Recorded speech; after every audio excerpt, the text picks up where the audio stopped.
कुछ नाम विजय के लिए याद किए जाते हैं, कुछ विनाश के लिए और कुछ इतिहास को खून से लिख देने के लिए। महमूद गजनवी ऐसा ही एक नाम है।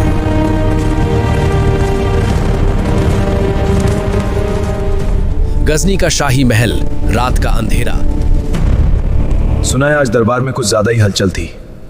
पता नहीं क्या चल रहा है। छोड़ो, हमें क्या, हमें तो बस पहरा देना है। अचानक चीखें, दौड़ते सैनिक, तलवारों की झनकार।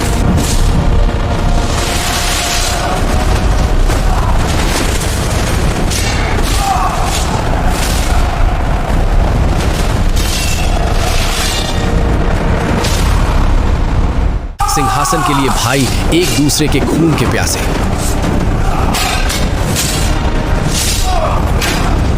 इस्माइल, ये ताज मेरा है। ताज खून से नहीं डरता, ताज खून मांगता है।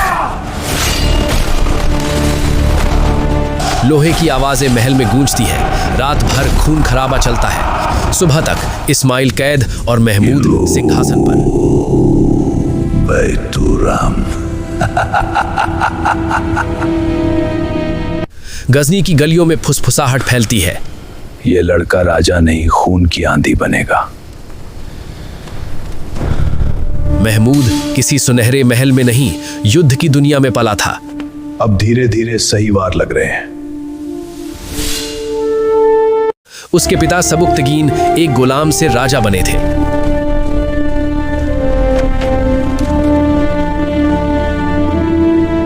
उनकी बनाई सेना तेज तुर्की घुड़सवार, लोहे की बख्तर, भाले और अजेय युद्ध रणनीति। बचपन से ही महमूद को युद्ध सिखाया गया। तुम तलवार से पैदा हुए हो, तलवार से ही जियोगे। भारत की उत्तर पश्चिम सीमा पर हिंदू शाही साम्राज्य था। उसके राजा जयपाल। जयपाल और सबुक्तगीन में पहले से संघर्ष था। अब लड़ाई महमूद और जयपाल में बदल गई। हिंदुकुश की ऊंची चोटियों को काटते हुए हजारों गजनवी सैनिक भारत की ओर बढ़ते हैं। जयपाल के पास जासूस घबरा कर पहुंचता है। महाराज, दुश्मन की सेना हमारी ओर आ रही है। तैयार हो जाओ, गजनवी की आंधी हमारे दरवाजे तक पहुंच चुकी है। हर तलवार, हर घोड़ा हमारी रक्षा के लिए है। हिम्मत मत खोना। यह सीमा मेरी है, इसे पार करने वाला जिंदा नहीं जाएगा।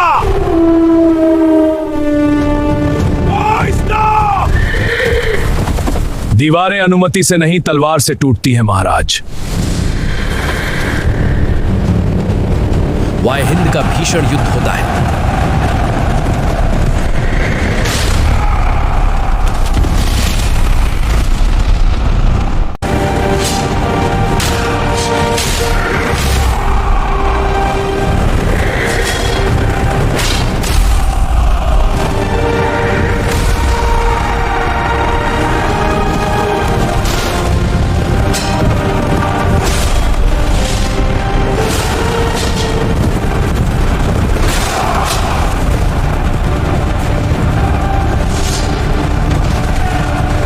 महमूद की घुड़सवार सेना भारतीय पंक्तियों को चीर देती है। जयपाल हार जाता है, कैद होता है।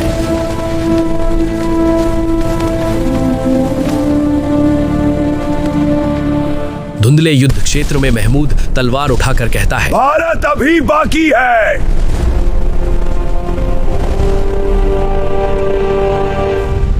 महमूद 17 बार भारत क्यों आया? क्योंकि उसे चाहिए था सोना, मंदिरों की संपत्ति, व्यापारिक शहरों की दौलत, धार्मिक प्रतिष्ठा, सेना को खिलाने के लिए धन। भारत मेरी तिजोरी है, जब चाहूं खोल लूं।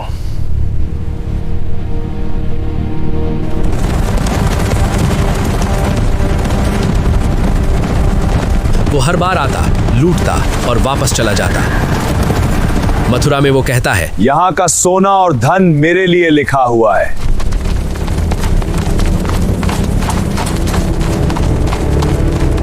थानेसर के मंदिर जलते हैं। नागरकोट का किला टूटता है।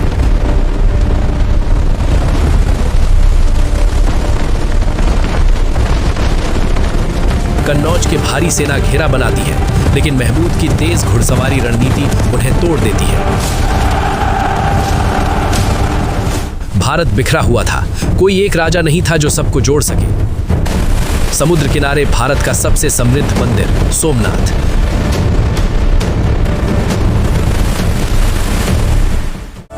जहां 300 संगीतकार, 500 नर्तक, हजारों श्रद्धालु मौजूद थे।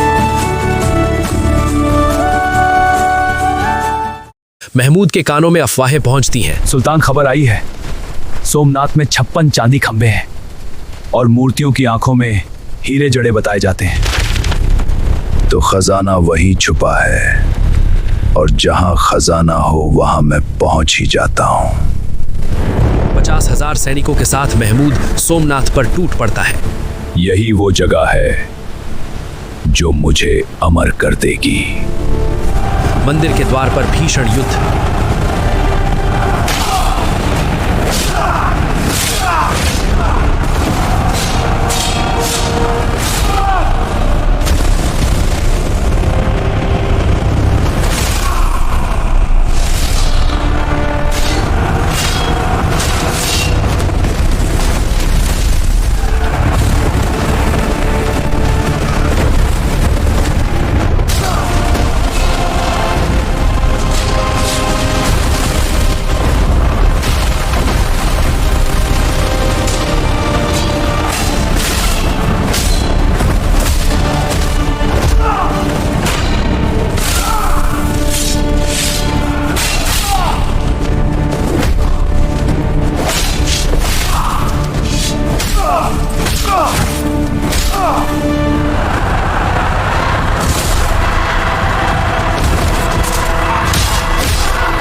ये धरती अपनी रक्षा खुद करेगी।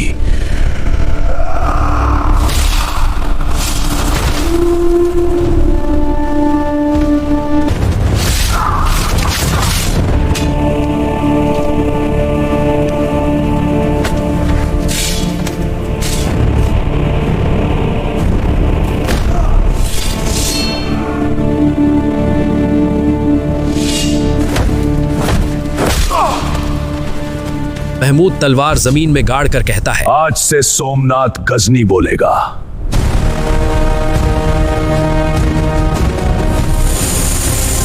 वो 20,000 किलो से अधिक सोना, चांदी, जवाहरात लूट कर ले गया।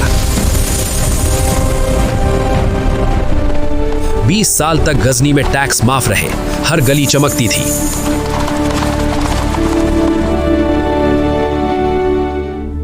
अलबरूनी भी उसके साथ भारत आया था। वो लिखता है, महमूद का उद्देश्य धन था, धर्म सिर्फ बहाना। और सबसे बड़ा कारण, महमूद शासन नहीं करना चाहता था, वो सिर्फ लूटने आता था।